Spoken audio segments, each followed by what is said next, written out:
In this video, we will learn how to use the Lofted boss base in surfaces and how to define starting and end constraints in surfaces. And this is the end product that we are going to make.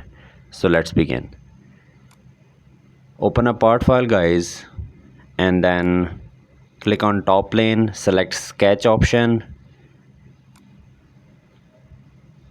and then select the center rectangle tool and make a center rectangle at this origin like this.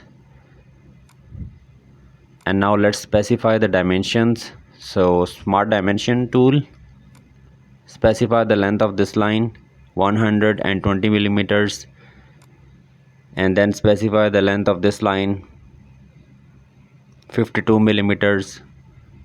After that, select this sketch fillet tool, select this all sketch, and the fillet of 10 millimeter radius will be applied.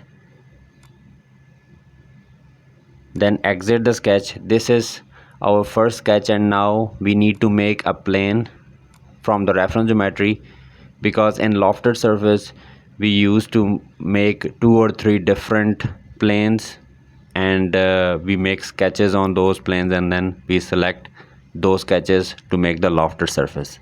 So in this very first reference, we need to select this top plane on which we have make this sketch, the first sketch, right?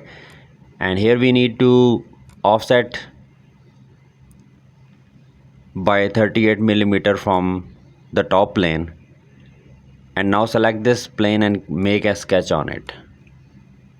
So in this video we are going to make 2 planes, although we can make 3, 4, 5 different planes and different sketches on them, and can use the Lofted surface tool on them. So make here a center rectangle and then specify the length of this line. Here I'm specifying as 46 millimeter, and this is 38 millimeters.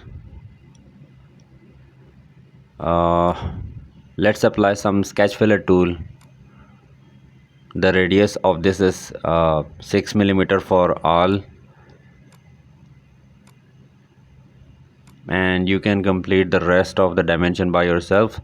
So exit the sketch from here, as we don't need to do anything for the plane, so I'm hiding it. And if you do not have enabled the surfaces tab, then let me show you how to enable it. Right click here, and in this tab option we have the surfaces. You can enable it from here, and here we have all the tools for the surfaces.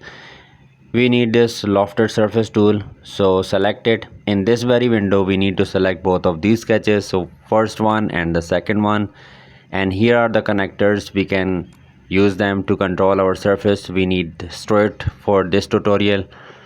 And here we have the starting and ending constraint. Let me show you. This is the starting constraint, and by using these constraints we can control our surface according to our need.